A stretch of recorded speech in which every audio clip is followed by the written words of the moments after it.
Sip of Killian's. Ooh. Sip of coffee. Ooh. Drop this microphone down just a little bit, Playboy. Speak right into it. Ooh, baby.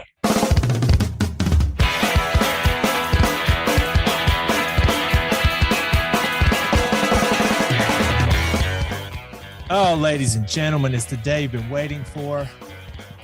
You've been waiting for this all week. Too much coffee. My God. I am Jason. And I'm Kevin. This is Kevin.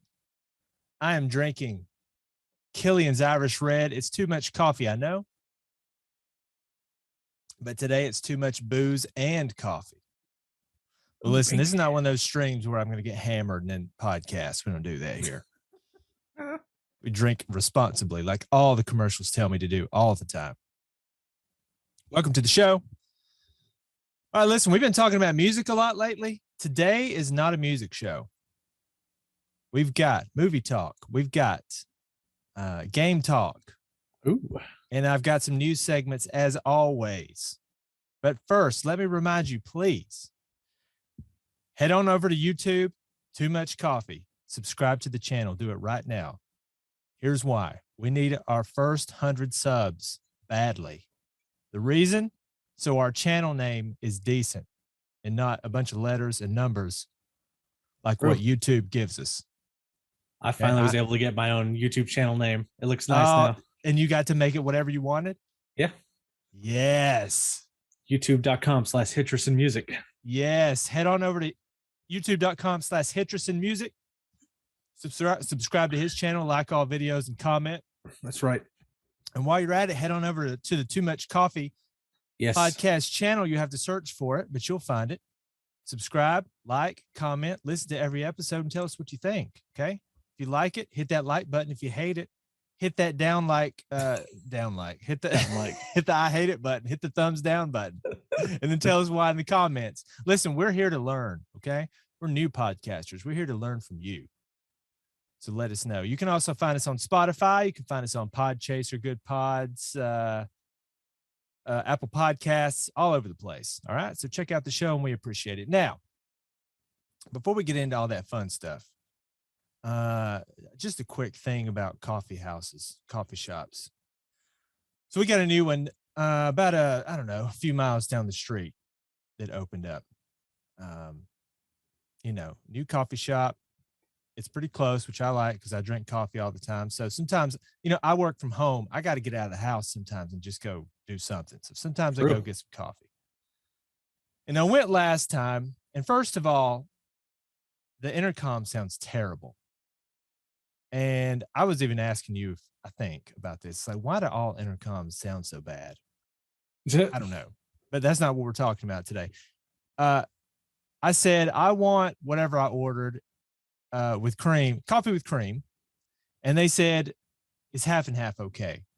And it seems to me, now, do you notice this? Every time we go to a coffee shop, they've got half and half in milk. They don't have heavy cream. Yep. Heavy cream is what I use at home. It's got no sugar in it. It's just fat. I stick it in my coffee just to add a little body to it, thicken it up a little bit, just change the feel of it. But when you go out to a coffee shop, they don't have it, which seems insane to me. How can you be a coffee shop and have no heavy cream? I don't know. I guess I've always thought they just use half and half anyway, but yeah. They do. They use half and half all the time, but half and half has got sugar in it. Listen, I'm keto, okay? As I drink my Killian's, beer. As I drink my liquid bread. I'm keto, dog. I need some sugar-free options, not milk, not half and half. I need heavy cream. And listen, you have to bring your own in there. I don't always want to get cappuccino or breve or Americano or whatever. Sometimes I just want a cup of regular old coffee, black, whatever. But the coffee I make in my house is like 10 times better than the coffee I get from any coffee shop, just regular coffee. I don't know what they do. I don't know if they just have a coffee mate set up in the corner and they just keep some coffee on all the time, pour some out for you when you order it. But I use a French press. I grind the beans in a burr grinder. I've got the grind just right. I boil the water. I stick it in my French press, let it steep for 3 minutes, put some cream in it, pour the coffee in there, and it's fantastic. And it's 10 times better than anything I could get at any coffee shop. It's probably because you like, you know how to make yours, you customize it. Plus, the French press makes a big difference. The French press is so good. At some places, you can ask them; they might can make it in French press. I've never even thought about that. Could you do that? Excuse me, Yeah, sir. Could you use the French press to make my coffee? yeah. Some coffee houses do that. They should say it. Would you prefer drip coffee or Well, French press? they probably just don't want to do it, but Would you like the Chemex? yeah, yeah. Sir, we have the percolator in the back if you'd like us to make that. Use that for your coffee. We have an open fire. We'll put the We'll do percolator the on top of it. yeah, we'll do the Kent Rollins cowboy coffee method. Exactly. So anyway, I just think whatever. I just think it's weird that coffee houses never seem to have heavy cream. And maybe I'm wrong about that. Maybe it's just my bad luck. So anyway, let's talk about this hilarious news story. I think I mentioned it to you, but did you see the story about the giant? Well, it's not that big, but the big gold cube. Yeah, as is usual. I saw the headlines. I was like, wow, that's real dumb. Well, of course it's dumb. It's a crypto slash NFT scheme. So the story is, if you haven't heard this, that some guy, Nicholas Costello, some guy put a solid gold, what he called it, a solid gold cube in Central Park. The news headline says a cube made from $11.7 million worth of solid gold is sitting in Central Park. It has its own security detail. Now listen, people, we've talked about this before, and we're going to get into this a little bit today, but don't believe anything you read or anything you hear. First of all, this cube was not solid. It was hollow. Yeah. Which is hilarious. It's like a metaphor for the whole story. And this was just a stunt to sell some coin called Cast. And then he said he's going to roll out some NFTs later. So it's just some publicity stunt to sell some piece of crap coin. He says, all right, here's what the article says. Cast will be the first crypto coin in history to achieve its level of recognition through a unique physical artwork. Ooh. The coin acts as a bridge between the traditional financial world of finance, the world of traditional forms of investment and traditional art, and the new world, the world of cryptocurrencies and the digital age. All right. I went to the website. Okay, well, the first thing you see when you open this up, costellocoin.com. First thing you see, two beautiful, shining, three-dimensional Costello coins. Kevin, you pull it up if you're in front of your computer and you can look at it. Oh, yeah. What's Costello, the what was the costellocoin.com. That's two L's, costellocoin.com. Oops, when you pull this up, the first thing you see are these bright, they look like Bitcoins, but they've got a big C on them. And the first thing it has is the price of the coin and your information. So instantly, you know what they're about. Sign up, sign in. Yeah, baby. There's a counter at the top telling you 16 days, 16 hours, 10 minutes when the NFT is going to be launched. Listen to some of the language from this website. I was just scrolling through it. Listen to this. The first coin in history to achieve its level of recognition through a unique physical artwork, and thus will enjoy a unique position in the crypto world and the traditional world. Listen to this gobbledygook. Yeah. The coin acts. Oh, I read this. This was from the article.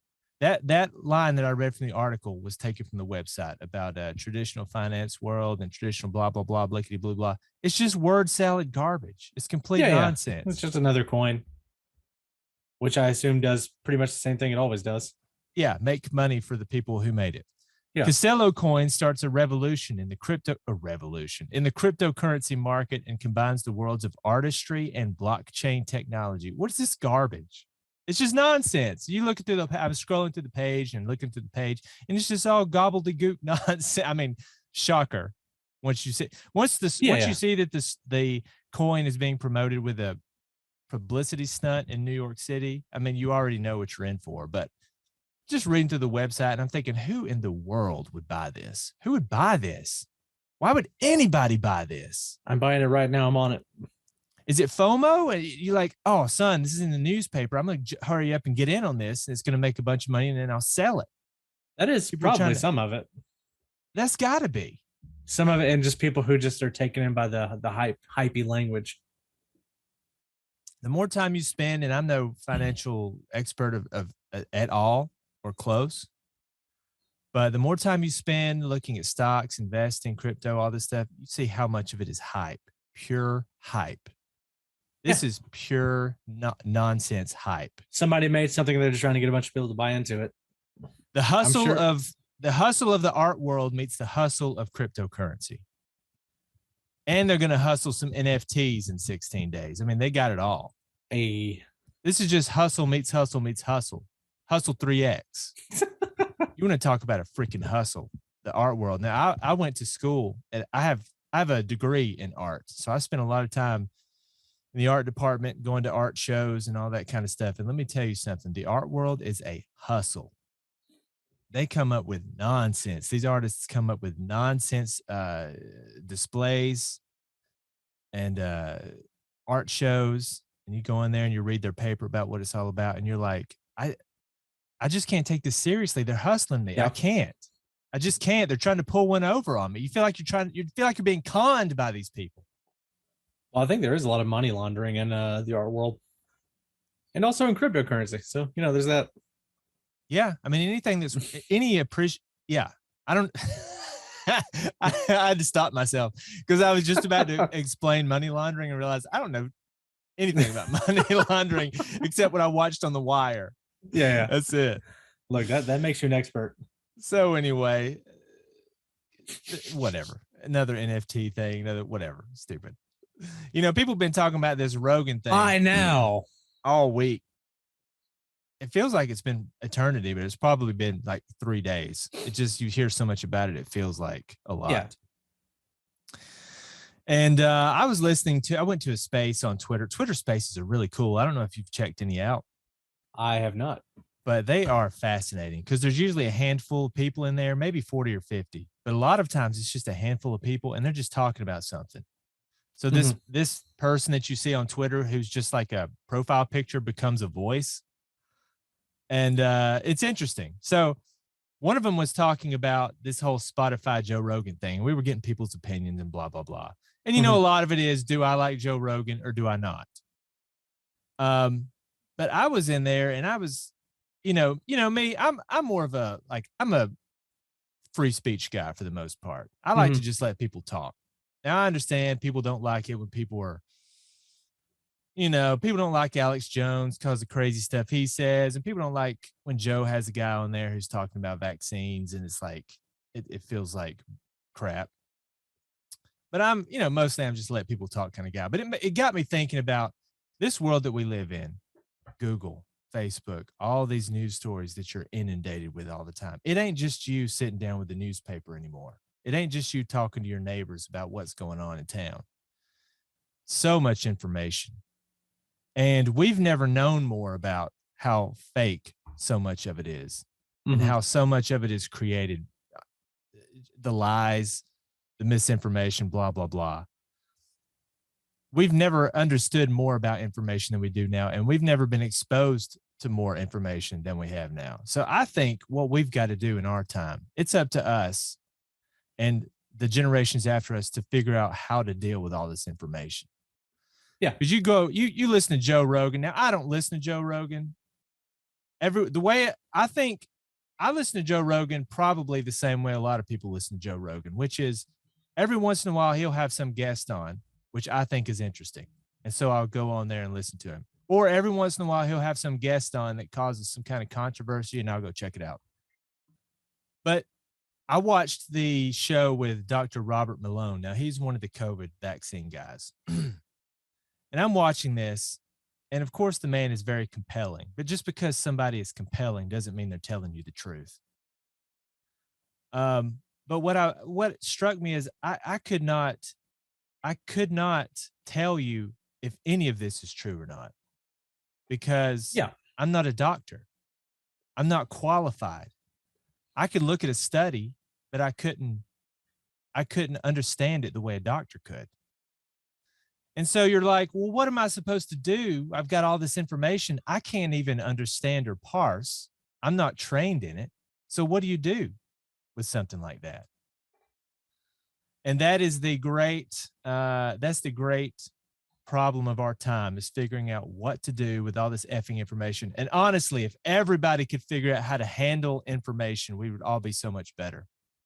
I remember my teachers in school saying, don't use this source because you can't trust it. Don't say things that are just opinions like they're facts. Mhm. Double check your sources. Go to the primary sources, all that kind of stuff. And that's the kind of stuff we got to do now. Yeah. How many things do you see on Twitter or Facebook or whatever, and they're just totally fake, just fake, made up fake?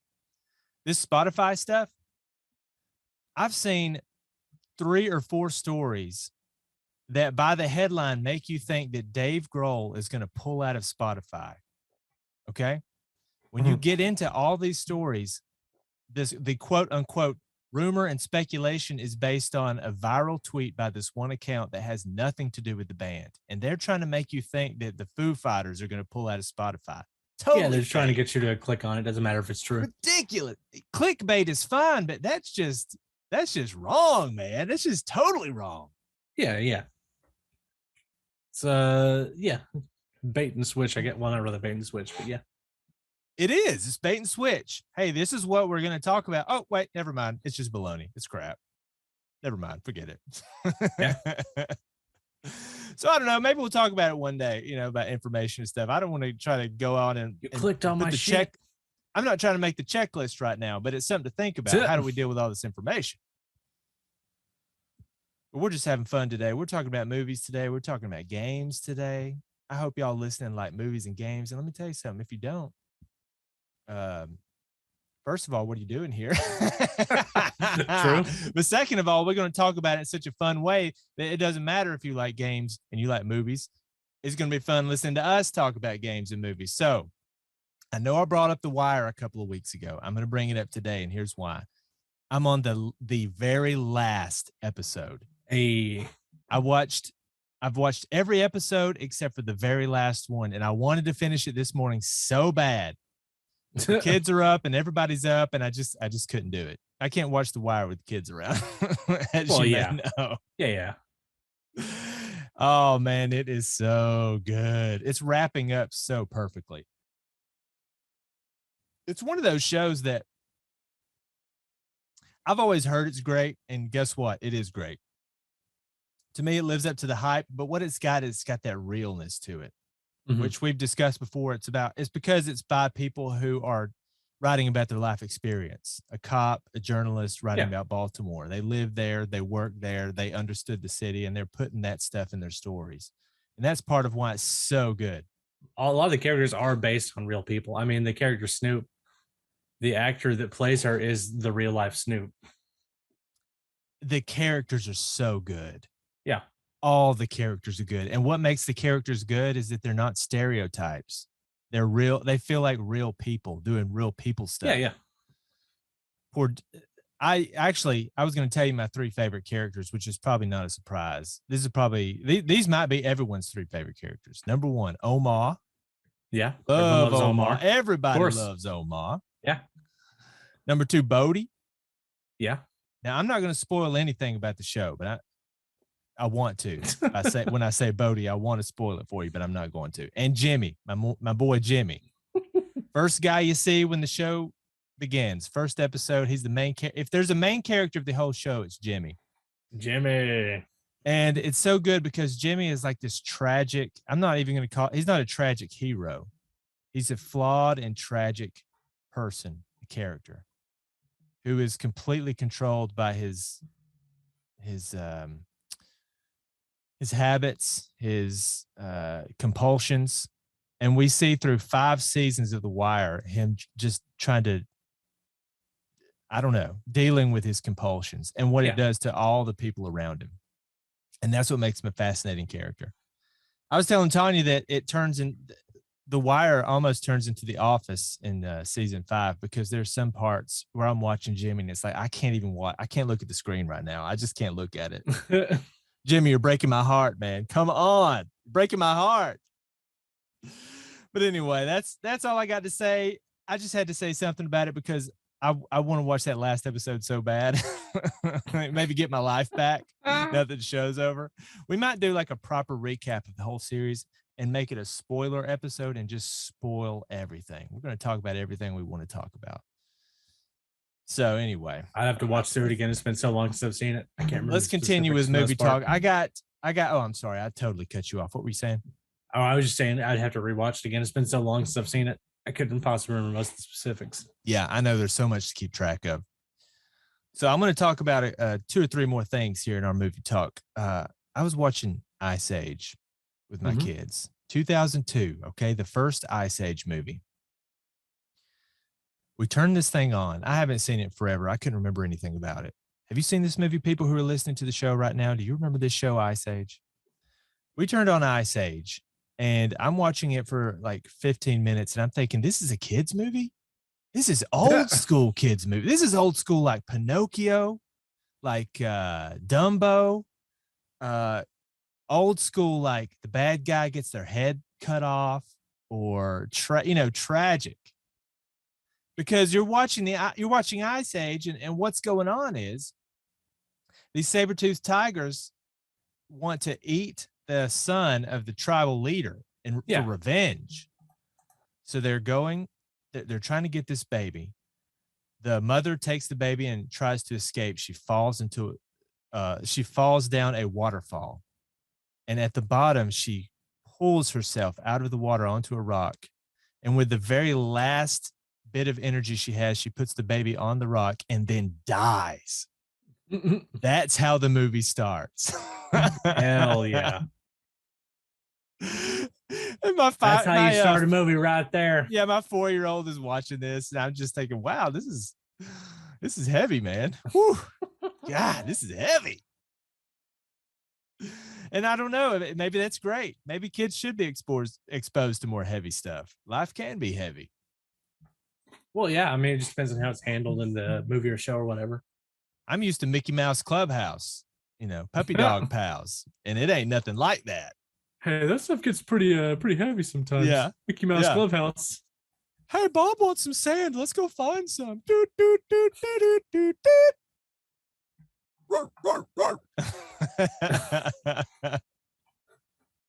I mean, Mickey Mouse even has a stretch break in the middle of it.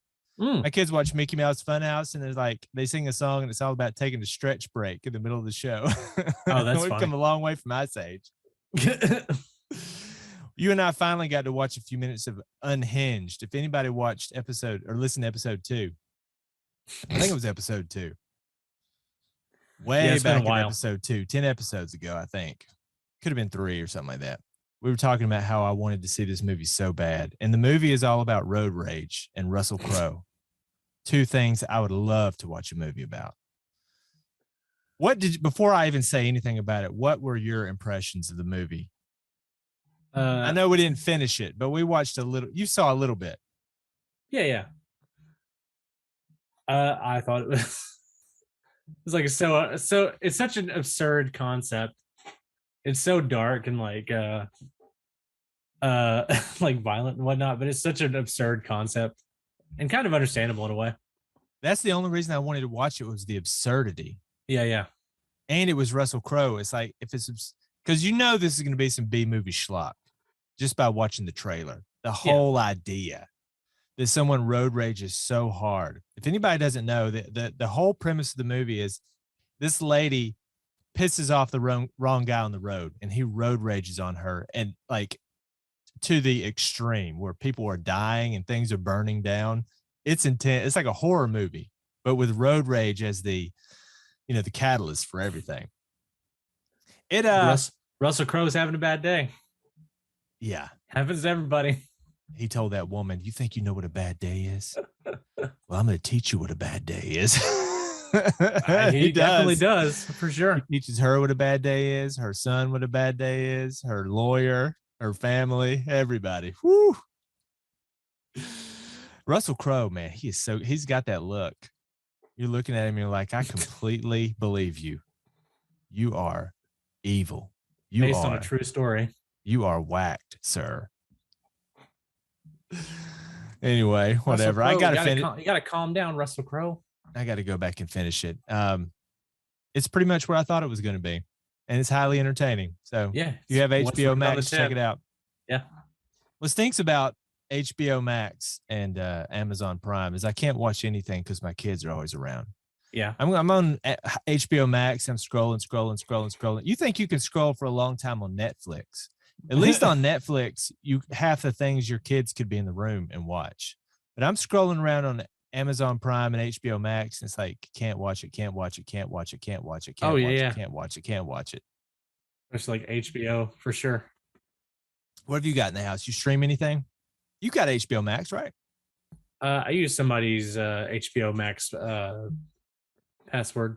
Is that somebody me? Did you find out my password? No, it's not. I don't stream a whole lot of stuff actually. Watch on YouTube. I did watch on HBO Max at the Righteous Gemstones. Had season 2. What's that? It's a Danny McBride show. It stars John Goodman. Oh, These big like evangelical like TV preacher types. is it good? Oh yeah, it's great. It's got that Renaissance sort of style painting when you turn on HBO Max. I've seen that. Yeah, big advertisement. It may. I don't know. I don't remember what the picture. It does. Like. Yeah. Yeah, I haven't. Yeah, they're just this family of like TV preachers. Basically, they have tons and tons of money, and are just completely disconnected from the world. It's Danny McBride is hilarious. He's Eastbound and Down. Yeah, remember that? Yeah. Yep.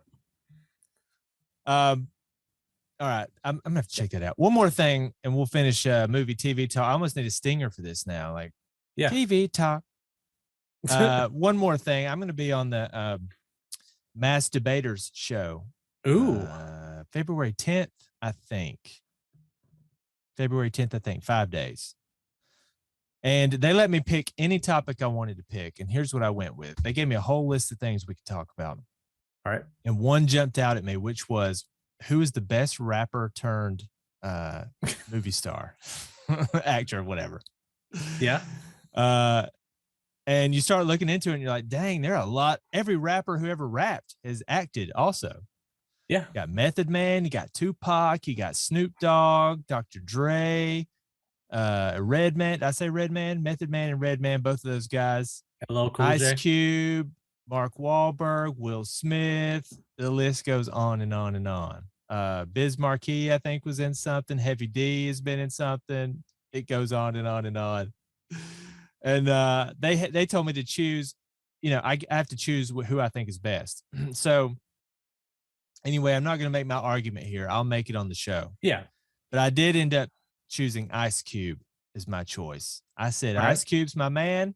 When I think about the music and the acting, I put them together, I'm picking Ice Cube. So I'm going to have to make the case on the show. All right, let's talk about some video games. Now, I think I've got some stuff here that as a fellow lover of video games, I think you're going to enjoy some of this stuff I got for you today. But first, let me take a sip of my Killian's. Let's do it. Killian's is good because not only is it a very good beer, but it's a very, I don't want to say it's a cheap beer, but it doesn't cost as much as like Red Stripe or Corona or a lot of other things. Interesting. I don't know why, but it doesn't. This episode's sponsored by Killian's Irish Red. That'd be awesome. I would love that. We'll do ad reads. Killian's Irish Red. When you need to drink. Killian's. All right. I think I'm done with my samurai game for just a little while. How about this? Let me signpost it just to let people know. We're going to talk about my samurai game. I'm going to talk about Splinter Cell because I just bought it. Oh yeah. I got a story of a big bad cheater, and we're going to talk about the Legend of Zelda after that, which is what you're going to enjoy. So about my samurai game, I think I got to stop playing it for a little while. I don't know how much time I've logged into it, but it's endless. It never ends. It's like The Witcher. You've played The Witcher? Not for very long. Well, you've got a huge map. Yeah. And at some point I was like, I'm just going to do the story, but everywhere I go, I just keep running into stuff. Keep running into things. Oh, there's a town here that needs to be saved from the Mongols. Oh, there's a woman here who needs my help. There's some hostages over here, I have to say. And no matter what you try to do, even if you try just to do the story missions, there's always something in your way. And it's like, my God, can I just play the story? Why do I have to do all this extra crap? It's like it's like drugs.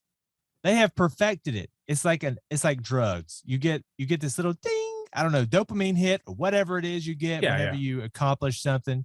You get points for this, you get points for that. You buy this move, you buy that move. You see all these little red marks on your map and they bing, they turn white. And Yep. everything about it is satisfying on this fundamental level. And you just can't stop doing all these stupid, useless quests. And I wish kind of we could go back to a time when you just start the game, you play through the game, and then the game is over. You play through the story, you don't have all this side stuff. It's completely insane. Yeah, yeah. Well, yeah, a lot of it too is just the way it's designed. It's designed to guide you through all that stuff to emphasize and encourage you to do the side stuff. And the side stuff in this game is pretty good. So Hmm. you sort of don't mind doing it, but there's just so much of it. Yeah. It's endless. And you can collect like 7 different things. You can get 80 of these and 50 of these. And I think, oh my God, there are Hmm. people out there who are going to collect every one of these Yeah, yeah. on this gigantic map. How many hundreds of hours would it take to find all that stuff? People like doing it. Yeah, I don't have that much time. I got 2 kids. I'm self employed. I can't find 80 banners. It could be in this Well, house under the floorboard. It could be on top of this house. It could be behind a tree. I have no idea where it is. It could be anywhere. just don't find them, Vince. I don't There are know. hundreds of square miles, it feels like, Yeah. of just, oh my God. Yeah, you don't have to find them. I'll come. Yeah, and I won't. Don't worry about that. I'm no completionist. But some people have like a stressful, like they're stressed if they can't find this, that they just got to. It's like an itch. Like it's like hoarding. It's like I got to Yeah. find everything. Well, so yeah, I mean, some people just enjoy doing that too. Thank God that's not me. I have a friend who's like that. He'll complete everything. I have never completed a game like that where you find everything. Everything. I've done a few. Yeah, we're 100%. If I like it all enough. items, whatever. Mhm. Yeah. Closest I got was probably Chrono Trigger. So I really got into it back when I was. Now that was when I was a kid, but I really got into it and I tried to find everything. Here recently, I was pretty. I don't know how close exactly, but I was very close to 100%ing East 8. That sounds. Is that a lot of work? It's not that long of a game. Yeah, that's how it should. I don't be. remember how long the game was. It wasn't that long. It's about an average RPG length. I did a whole bunch of optional stuff. When you were over here last, I bought the newest Splinter Cell game, 2013. So it's old, Yeah. but I think it's the last one they put out. And I remember playing these games a long, long time ago, and they were so much fun. And somehow I came across it and I was like, dude, I'm going to buy the newest one and play it. Yeah, yeah. So my internet's slow, so it took forever to download, but I finally got it. And it's pretty good. I'm playing on hard mode because I can't stand to play games on normal anymore. I want it to be, Mhm. I want to be brutalized by these games, apparently. The very first mission, the first point where you meet bad guys, I bet I died there 15 times, no joke. Yeah. I mean, part of it is you're learning how to play the game. Mhm. But part of it is these guys they can hear anything and they can see you all the way across the map, and you better not screw up because you get shot once or twice by them and you are dead. That is I funny. love it. I love the stealthy, like sneak around, taking people out in secret, cracking heads. And I like that kind of stuff. That Splinter Cell, Metal Gear Solid kind of actiony stealth gameplay. I Yeah, really yeah. enjoy that stuff. You feel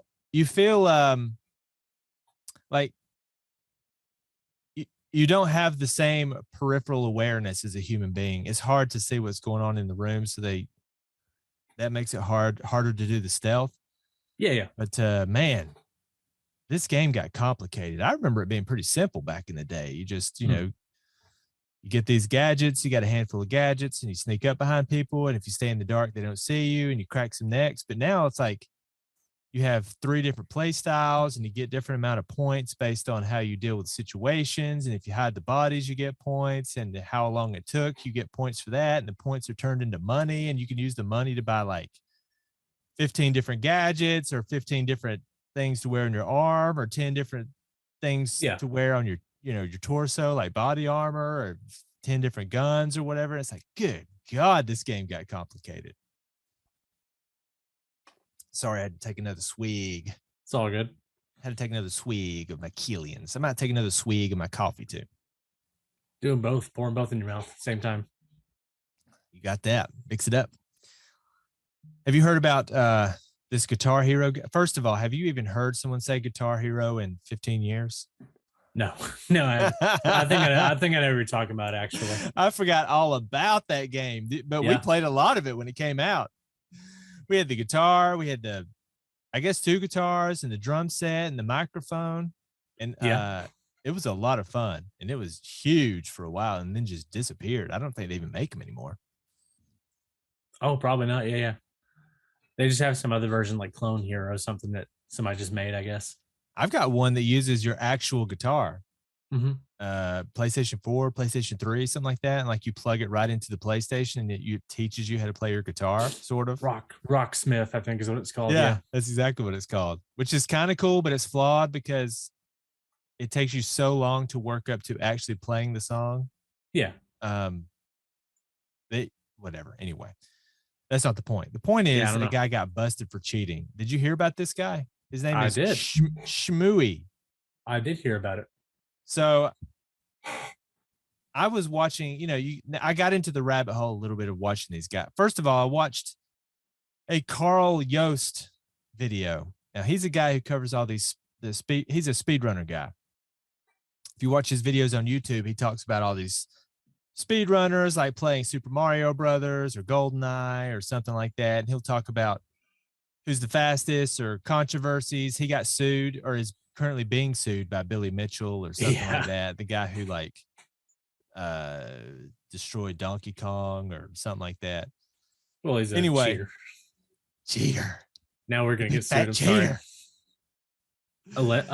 Allegedly, Billy Mitchell should be prosecuted for that hair, if nothing else. True. And his wardrobe. That's just awful. No, that channel is great. I love that channel. I'm subscribed to Carl Yost, so I see his new stuff when it comes out. And his last video was about this Guitar Hero cheater, which was out of nowhere. Because like I said, Guitar Hero. And then you're like, oh, shoot, this speedrunner guy is talking about Guitar Hero. These guys must be absolutely insane. So if you go check out this video, first of all, I remember playing Guitar Hero, and I was never good to expert the hardest songs. They looked insane to me then. Oh, yeah. These guys who are playing this game, they are so good. That's nothing. Oh, Fire in the Flames, 100% expert. Pfft, forget about it. Child's play. They have to turn the speed up. So they're playing these songs 200%, 250% speed. And you watch the videos of these. Insanity. Yeah, you can't even see their hands. You can't even see their fingers moving. It's so fast. And all you hear is click, click, like just smashing on this guitar and hitting every note. It's completely insane. Yeah. I mean, there's something tragic about it. It's fascinating. I've never been good at those games. People think because I'm a musician, I would be good at rhythm games. I'm awful at them. I am terrible at rhythm games, actually. Well, and sometimes your TV has something to do about it, or the controller. It's not as cut and dry as you might say. Yeah. But anyway, so you're watching these guys and they're completely insane. And I was like as I was going to say, there's something tragic about it because you're thinking, Jesus, if you can play like this, why don't you just pick up a guitar? I know that's a cliche thing to say, but it's like, my God, you spent so much time learning how to do this. But I guess you could say that about any game. I mean, there's no different. It's just a game like anything else. Well, it's a different skill too, really.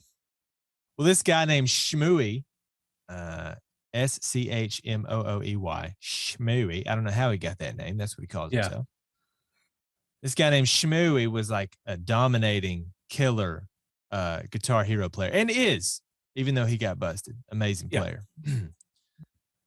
But he was a little too good. He was breaking records and blah blah blah. And Carl goes through the whole thing about how this guy eventually somebody was watching his videos and they're like, he's not hitting the right notes right here. And then there's a little part at the end of one of his videos where you see just a little flash of something that looks like Windows Media Player. Yeah. So then people were like, "Oh, so for the live stream, he's quote playing the song, but he's actually just playing a recording of the song while pretending to play it on Yeah. the live stream." And once you do that, everybody's on you now. So now all the expert pro guys are looking at all of his videos and trying to find anything they can find. Because at first he said, Yep. "Okay, look, I cheated on a couple, 2 or 3 videos, whatever, but the rest are good to go." But it turns out this guy was really was really Yeah, cheating. he could not help himself. And eventually copped to it, and there were bounties too. So like somebody would say, "Oh, if you can do this, I'll pay you $1,000 or whatever." And he had gotten paid bounties as well for certain tasks. So he actually ended up just copping to the whole thing. And he's like, "All right, I'll just pay all these bounties back and what he's taking out." So anyway, Yeah. it's interesting. Do yourself a favor and go watch this Carl Yost video and check these guys just to see these guys play, because it will blow your mind to watch these guys play these Guitar Hero tracks. It is insane. All right, let's do our last story here. I found this article, Kevin, and as soon as I found it, I knew you would enjoy it. I'm ready. It's called 13 Reasons the Whole Zelda Franchise is Overrated. Oh, man. Now, you're a Zelda fan. Would you say that? No, I would not, actually. Oh, but you love Breath of the Wild, correct? I like Zelda. Yeah, I like Breath of the Wild. All right, let's go through the list. I like all of them a little bit, but Breath of the Wild is excellent. All right, original Zelda. Really what you think about that? Original Zelda. Now I know it's probably been a long time since you played it, but OG Legend of Zelda Nintendo Entertainment System. What you think about that? I think it's great. It's one of the only ones I've actually beaten. Actually, yeah. What about Zelda 2? I think Zelda 2 is great. I love it, actually. I'm one of the few people who likes it as much as the first one. And obscenely difficult game as well. Yeah. Oh yeah. I've never beaten that one. Insanely difficult. Have you played all of the Zelda games? Would you say? No. I mean, well, okay. Not even all close. Of the console ones, not all like the Game Boy and the Game Boy and all that stuff, but like GameCube, Wii. No, I haven't played all those either. Okay. But you love Breath of the Wild, correct? Yeah, I love it. Yeah. I think it's great. Well, anyway, I guess I thought you loved it a little more than you did because I saw this and thought this is going to get a reaction out of Kevin. He's going to love this. This is from some really clickbait site, so I fell for it. Yeah. But I'm not telling you the site. I guess I should if I'm using it. Ranker. All right. I know this is total clickbait because when you click on this site, the whole background is an advertisement. There's a video playing in the corner and there's more ads like on the side. Oh my God, ads everywhere. Like I'm just wondering what is being downloaded to my computer when I go to a site like this. But it's too late now. I'm already on it. So we're going to go through the list. 13 reasons that the whole Zelda franchise is overrated. All right. I'm ready. Tell me what you think about these. Number 1, the fans are insufferable. They basically say, now here's what he said. If you go on Metacritic, and I looked it up, I'm looking at Metacritic right now, and you look at these Zelda games, there are many of these games, 99, 98, 95, 95, 95, 96. This guy is saying that the fans love it too much. Yeah. They talk about it, how legendary it is too much. It's like, listen, Zelda's good, but it ain't that good. Okay. Yeah. Let's not go overboard. I mean, all the people I know in real life who are big fans of the series are great. But like, online, they can be a little weird. I'll say a couple things. I know, I feel like anytime I've tried to look stuff up about like, for instance, I was trying to farm some item in Breath of the Wild, and I was just trying to see some forum posts or something where somebody was like, would give me some advice on where to find it, where other people have asked the questions. And it seems like the people who are online are not helpful, like at all, like kind of snarky and asshole-ish. Oh, really? I was trying to look up some item like, hey, where do you guys know where I can find something like Hyrule? Like, okay, thanks, buddy. Appreciate it. Is that a Reddit post? No, that was some forum. Because boy, did I end up on Reddit. Hmm. Because now I'm typing in things like Zelda sucks, Zelda's overrated, and just Oh looking at the man. Reddit posts. And it's Yeah. funny because the people who post on Reddit know they're going to get savage. So they're saying like, okay, look, I'm just saying I am a fan of Zelda. I've played all the games and I Yeah. love them, but here's some criticisms of the game. Please don't destroy me. Thanks. Well, yeah. I also think when before Jim Sterling stopped doing reviews, they published a review on Breath of the Wild, and I think gave it a 7 out of 10 and got a lot of shit about it. Only 70%, not 99%. Haters. Yeah. What about Like you? it's still a positive review. Yeah, like 5 is the middle of the ground. Didn't enjoy it. 7 is good. It's just not like exceptional, huge. Sounds like a cope to me. Hater. He is a hater. All right, number 2. How many times is Ganon going to destroy Hyrule? And boy, could I not agree with that more. Is there any game where you don't fight Ganon? Majora's Mask, maybe? Anything? There probably are 2 or 3, maybe. Out Link's of the Awakening. 20 or so Zelda games that have been made, but yeah, I guess I don't know. I've never played Majora's Mask, but I guess Majora's Mask and Link's Awakening. Yeah. Ganon. Oh, Ganon's back. Good God. Could you do something else for goodness sake? Yeah. I mean, I know they're terrified because if they did anything else, the fans would probably totally chimp out. Where's Ganon, dude? But come on. You got to do. Whatever. I guess Nintendo's got a lot of mileage out of Bowser, too. Yeah. Number 3.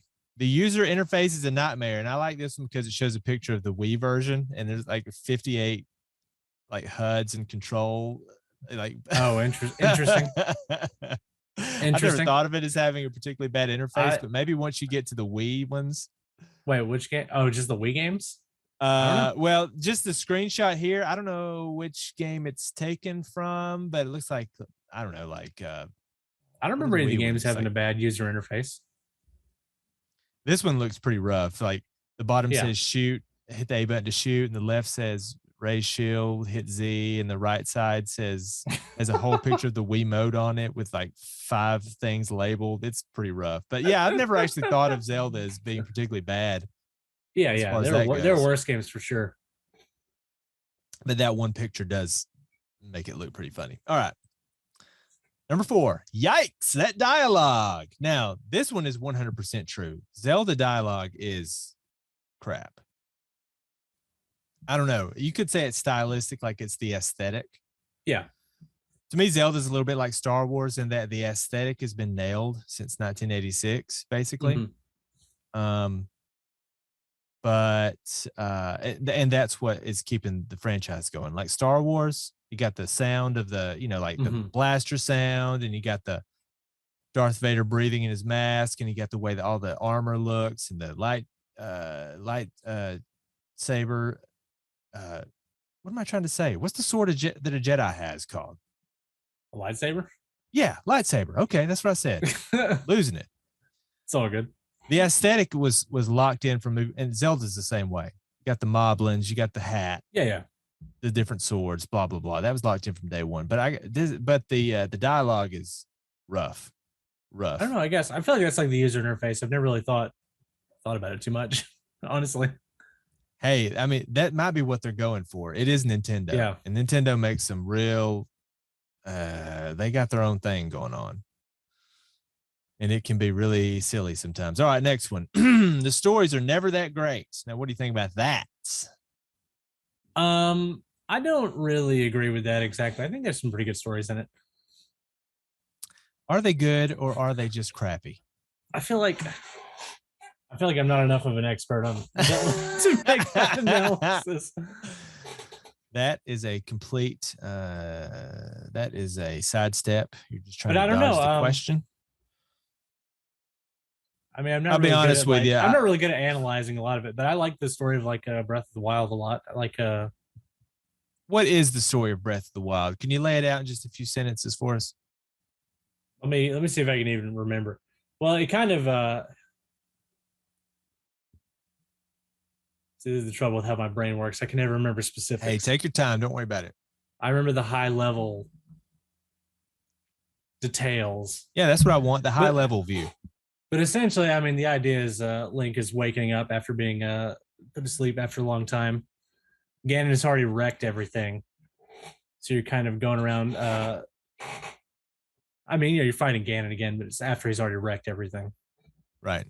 You're in kind of a post-ruined world a little bit. Right. Ganon, huh? Collecting Ganon. memories, you got to wake Zelda up. Yeah.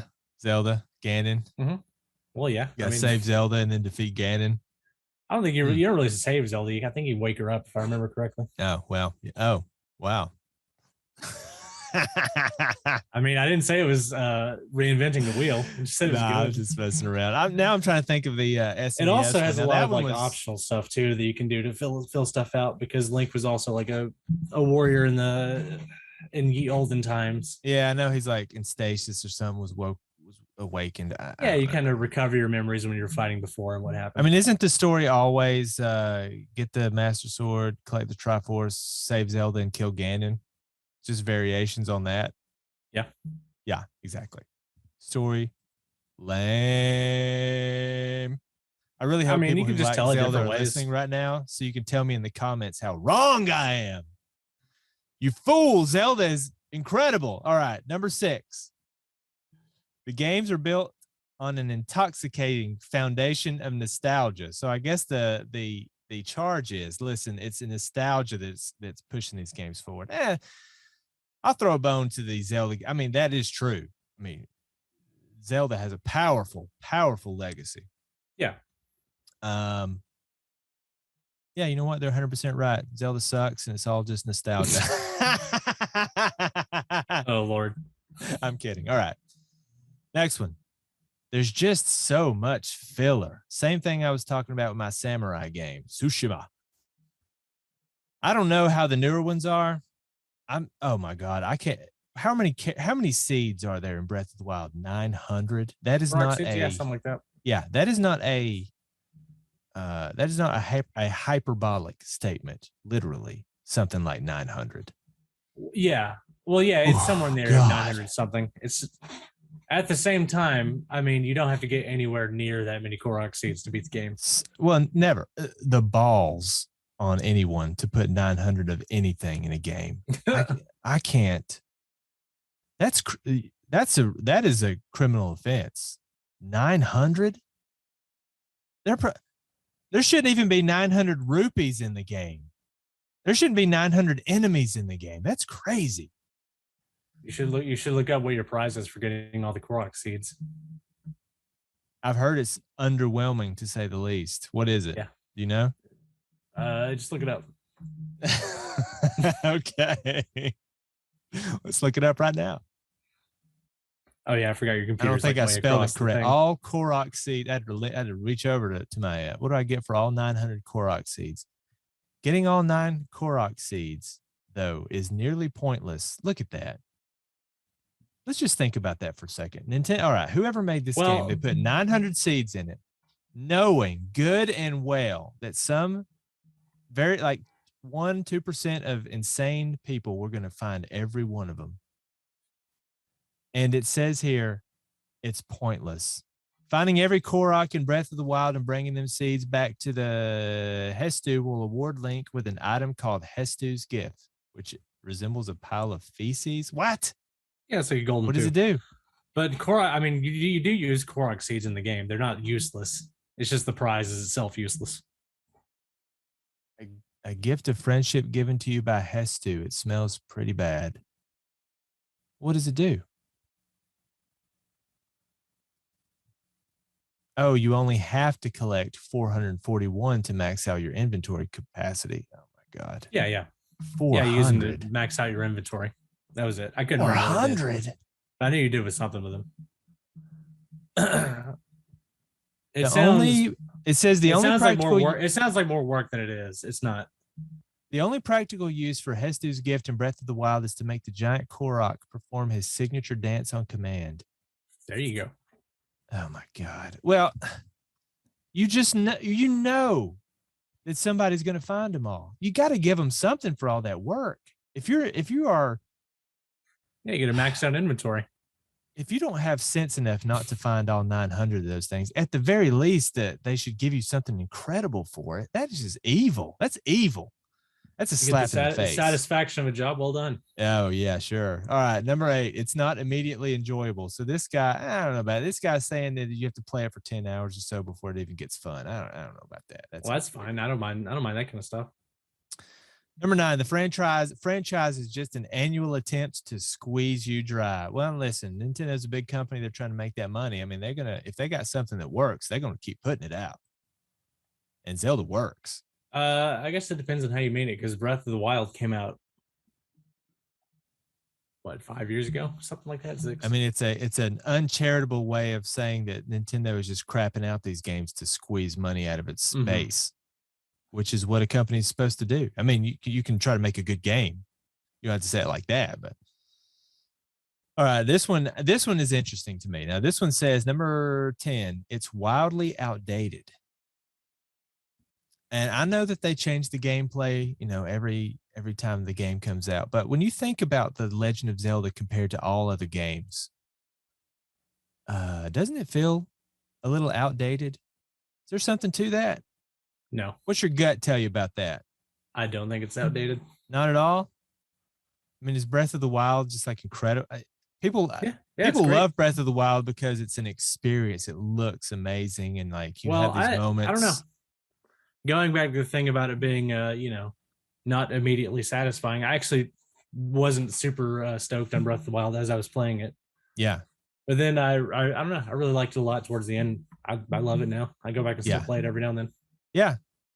But what people say they love about it, according to my Reddit reading, is that you'll be on a mountain and you'll catch a view, or you'll find some out of the way spot, or you'll just catch an amazing graphic moment or something like that. It's like, well, bosses suck, the dungeons suck, your weapons break. Whenever you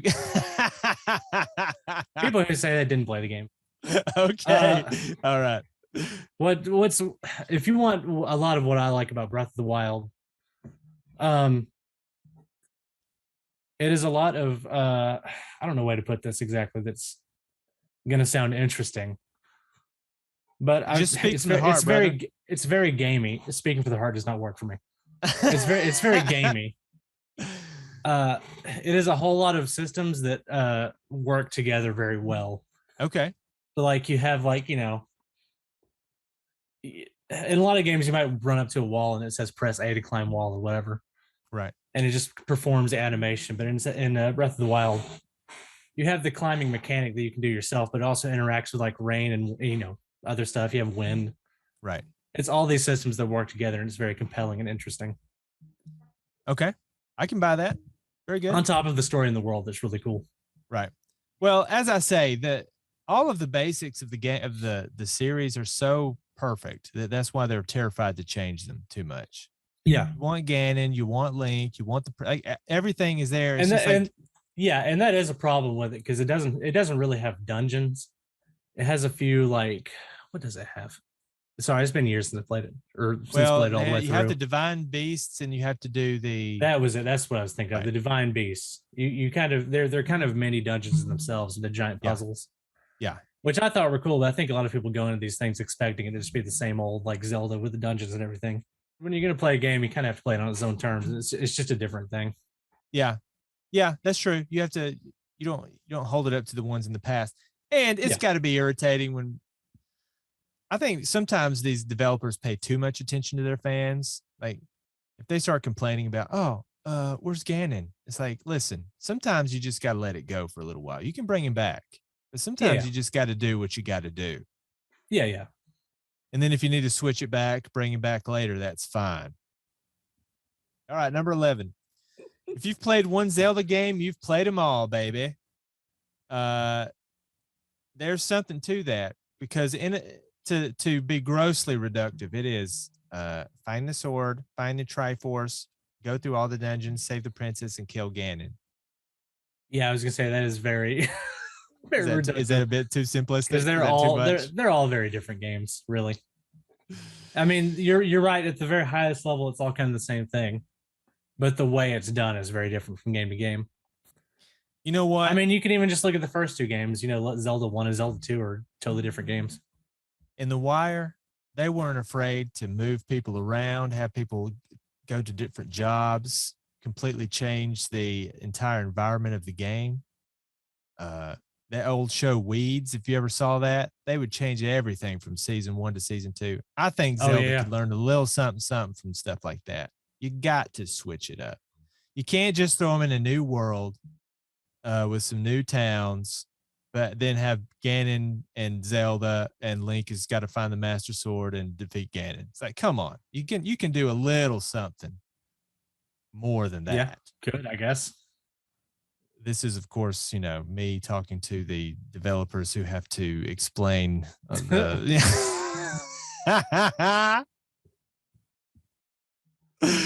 What's this called? Armchair quarterbacking?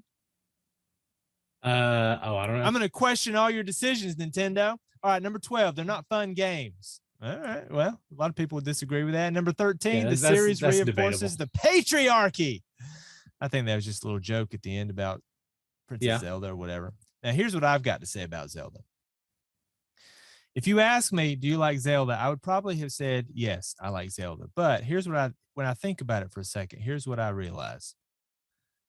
All right, when I was a kid, I played through the first game and I beat it. I didn't do the second quest, only the first quest. I played through the Legend of Zelda, and I played through the Legend of Zelda 2, the Nintendo ones. Now that was probably because I had all, game magazines. I knew where all the stuff was, so I did not have to bash my head against the wall trying to figure out all this stuff.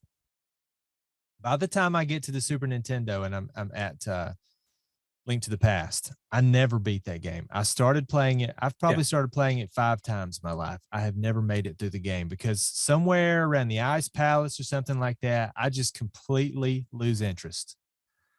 I played the one for the GameCube. Which was the one for the game? I did beat Ocarina of Time. Mm-hmm. I get to the Wind Waker, and I make it a few hours in, and at some point I'm just like, this is boring. I'm going to stop playing this. And that's and the Game Boy one that I played just last year, last year, when I found your Game Boy game, Link's Awakening. I got very far into it, and at a certain point, I'm like, I'm just done. Mm-hmm. So to me, that's what Zelda is. Zelda's like, it starts off kind of cool, and then at some point, I just can't finish it because I lose interest. I get bored.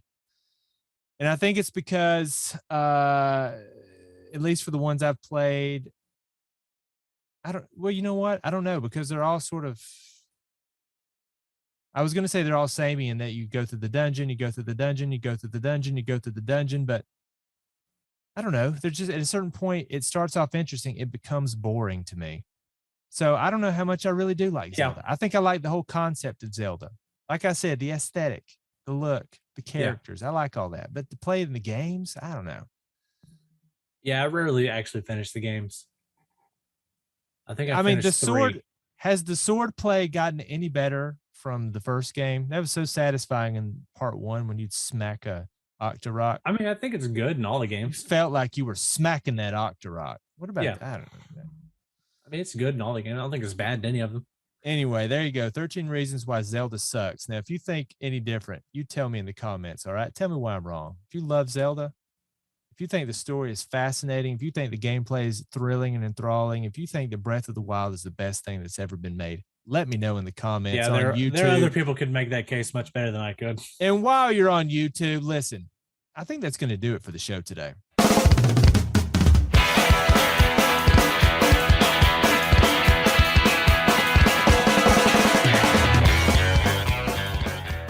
While you're on YouTube, go visit the show.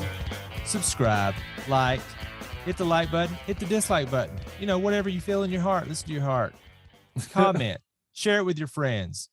Listen, send it to your friend and say, these idiots, not these idiots. This one idiot is crapping on Zelda. Can you believe this?